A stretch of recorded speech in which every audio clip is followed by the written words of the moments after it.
Hey guys, TNA WWE Fan 94 here, and Raw just went off the air, and what a show. I ain't gonna lie, what a show. Before I get started, I know there's static in the video, and hell, just when I come back, I get knocked down a peg. I don't know where this static is coming from. I don't know what's doing it. I'm gonna have to attend to that tomorrow, look into it, but it's not that bad where you can't hear me. But anyway, let's get on with the review. Raw starts off just right in your face good. Main man CM Punk is in the ring, and he continues to cut a promo. I mean, you know, it was kind of funny. He's like, you know, if they cut off my mic, I gotta blow a megaphone to use. And he cuts a promo, and he talks about, you know, what how he wants Vince tonight to be in a contract signing with him, a live one, on Raw. And, you know, he basically says, you know, maybe he'll get Vince McMahon to join the CM Punk Kiss My Ass Club. And then John Cena comes out, and he talks about how he doesn't care and how he came out here to fight, and how at Money in the Bank he's going to kick Punk's ass. Well, we get a stare off, and then the anonymous Raw general manager beams in and says, since this might be John Cena's last night on Raw, we're going to see John Cena in a match of his choosing. It goes to commercial. Come back, and the GM says it's going to be a 2-on-1 handicap match against these two men, and it's the Unified Tag Team Champions David Otunga and Mike McGillicuddy. Not a bad match here. Not a bad match at all. Cena wins.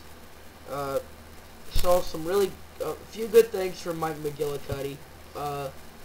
Like I said, though, I'd rather see him as U.S. champ. But so we get that, and then basically after that, Cena wins. He goes to the back, I think. Then we go into what was that next match?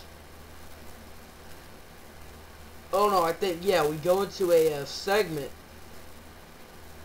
with Drew McIntyre and Dolph Ziggler and Vicky making fun of Vince McMahon, which is the funniest hell segment. Drew McIntyre made that segment.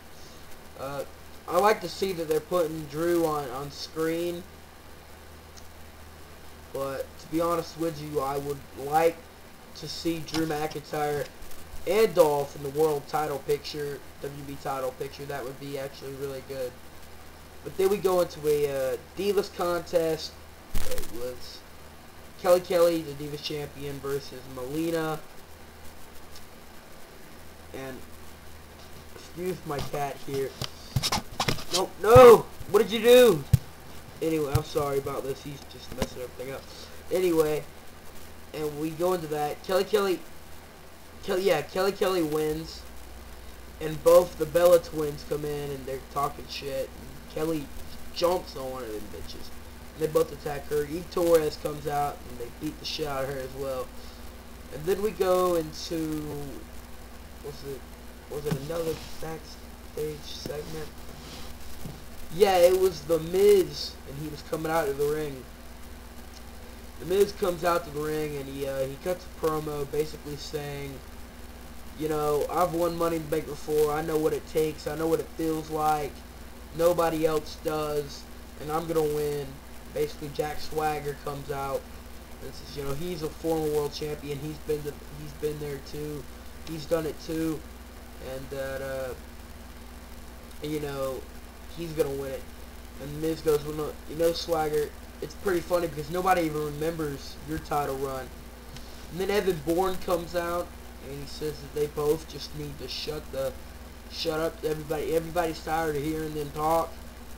And said, you know, he's not gonna talk.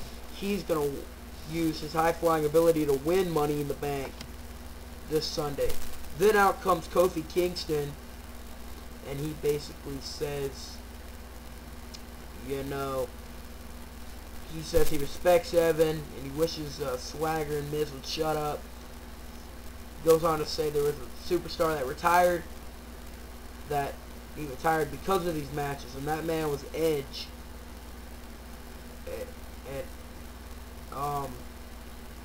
Actually, you know what? Let me stop for a second. I think Alex Riley. No. Then Alex Riley came out, and Alex Riley didn't even wait. That Alex Riley hit the ring, and right after the Miz left the ring and got out and went to the ring apron. And about that time, Alberto Del Rio came out, and he says, you know, I took out Rey Mysterio. It shouldn't be CM Punk at the title match. I won last week. I should be in the WWE. No way. R-Truth also came out. He came out right after, was it right? Yeah, it was right after Kofi, before Alex Riley, and said that it was a conspiracy that he was in this match because he had, arachnophobia. Not arachnophobia. He called it something else, and Michael Cole was like, is that like a fear of ladders? And then he goes, it's because all these spiders on this damn ladder. And Michael Cole goes, I knew it. And that was pretty funny what R-Truth said. And he goes, if there are any spiders on this ladder, that briefcase is going to get got. Basically, then Alex Riley comes out and storms the ring, goes after the Miz. Miz just gets out of harm's way and runs away like a little bitch. Then Alberto Del Rio comes out and says, you know, he took out, like I said, he said he took out Rey Mysterio. He won last week. It shouldn't be CM Punk versus Cena. He said that John Cena's scared of him. Being the champion of his destiny. When in the anonymous GM buzzes in, and he basically says, you know, we're gonna have a match: Miz, Swagger, and R-Truth versus Kofi, Evan, and Alex Riley. I didn't really pay attention to this match. I wasn't really in the room. I was doing something else. But I came in, and the climax of the match, Alex Riley came in and just beat the shit out of Jack Swagger. He got the pin on him. So not only has Alex Riley beaten a former WWE champion twice, but he's beaten a world heavyweight champion as well. After the match, we see Miz hit Alex Riley with a skull-crushing finale, and then Miz get taken out, yeah, by a Trouble in Paradise, I think, by Kofi. Kofi knocks, R-Truth knocks Kofi over the top rope, and then Evan Bourne kicks Kofi in the chest, and goes for the, Evan Bourne kicks R-Truth in the chest, and goes for the airborne. Alberto Del Rio comes out and knocks him off, and Alberto Del Rio basically annihilates everybody with the ladder, destroys everybody, and basically tries to climb and stand in ladder posing. Then we go backstage, I believe, and it's, no, we didn't go backstage. Forgive me, I ain't done a Raw review in so long, and I'm just tired. But next up, we had Dolph Ziggler and Drew McIntyre versus Big Show, which when this thing started, Dolph Ziggler tagged in Drew McIntyre. Drew McIntyre basically got fucking buried by the Big Show. Sorry for the pauses, like the screen keeps going black. I gotta bring it back up. Drew McIntyre got destroyed by the Big Show, buried by the Big Show, and then, you know, right as you think they're gonna throw chokeslam Drew McIntyre up the stage, Mark Henry's fat ass comes running up out of nowhere and launches him, Big Show, and McIntyre off the fucking side of the stage into the onto the ground. And I said, holy shit, Drew McIntyre's dead. Like, what the fuck is that? Because when all I saw was Mark Henry and Big Show, I was like, what the fuck? He's like up under them and he's dead. But then I was like, oh, okay. When they showed it from the other angle, Drew McIntyre went flying in one area, so I was like, okay. Mark Henry, yeah, Big Show basically just annihilate each other. We come back and it shows them trying to stand.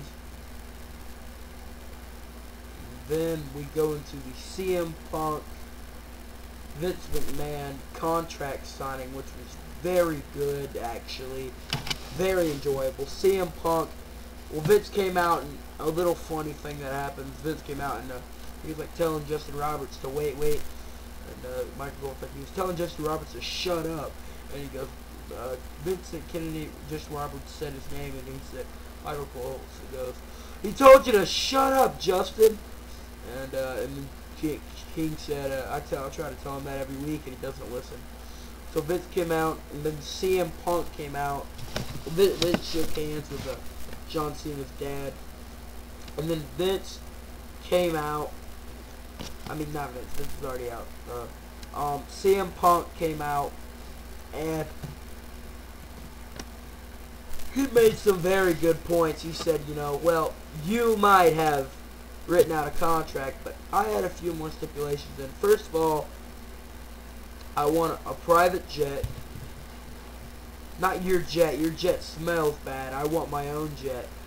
I want my name on. I want my face on it. Excuse me, on everything. He goes, I want there to be ice cream bars to come back, and the whole arena just starts cheering. I mean, a huge. And CM Punk smiling, goes, look at that! I just made you over $1 million in ice cream sales.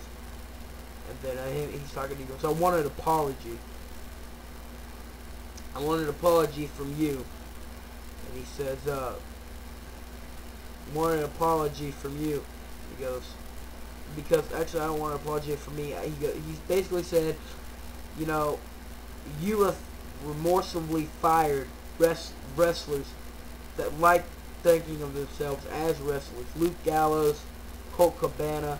He goes, I'm CM Punk. I'm the voice that speaks for the voiceless. And it was a very strong promo. He goes, you don't understand what a superstar is in 2011. You don't understand what these people want. And I was all the way totally agreeing with CM Punk. I just agreed with everything that came out of his mouth. And then we get Vince McMahon. CM Punk flips over the table, like, Vince McMahon basically apologizes, like, I apologize, you son of a bitch. CM Punk's laughing. And then Cena comes out. Cena comes out. I didn't really pay attention to what Cena said. I'm sure it was something stupid. And then we get CM Punk telling Cena how he's basically a hypocrite. He's become what he's hated, the 10-time champion. He remembers that riding on Cena's car in WrestleMania 22 with that toy Tommy gun in that suit, like stupid like the one Vince McMahon is wearing. And he says how one day it would be him beating John Cena. And he basically says he's the underdog. He says that John Cena has become what he hates the most. He basically said, you know, just like Cena said earlier tonight, to Kurt Angle and and greats like Kurt Angle and Eddie Guerrero and all them, Cena said that he was the underdog, and they said they couldn't hang with him. He said, well, now he was the underdog, and people were saying that he couldn't hang with them. And Punk basically told Cena how it is, to where Cena didn't honestly want to hear it, because he knew that CM Punk flat out is correct. Everything he says was right. And Cena is so full of shit, he didn't want to hear it. So he clocks Punk in the mouth. CM Punk goes out there and goes out the ramp. He goes, I'm not done here. He says, I'm not done here. And that, I'll tell you, I'm glad you... Shut up! My cat's trying to bite the shit out of me. He basically says, I now realize why I'm leaving here. You just reminded me, because I'm tired. I'm tired of all this. I'm tired of you. I'm tired of dealing with all this. I'm just tired. And he goes, so, at Money in the Bank, you could say goodbye to the WWE Championship. You could say goodbye to John Cena. And you could say goodbye to CM Punk. And he rips the contract up, and it ends with Vince McMahon really pissed off, staring at Cena and CM Punk up on the ramp. And so, all in all, a pretty good Raw. Pretty good Raw. But I'm going to get off, and that was my Raw review, guys. I'll probably be posting my Money in the Bank predictions right after this. So, peace.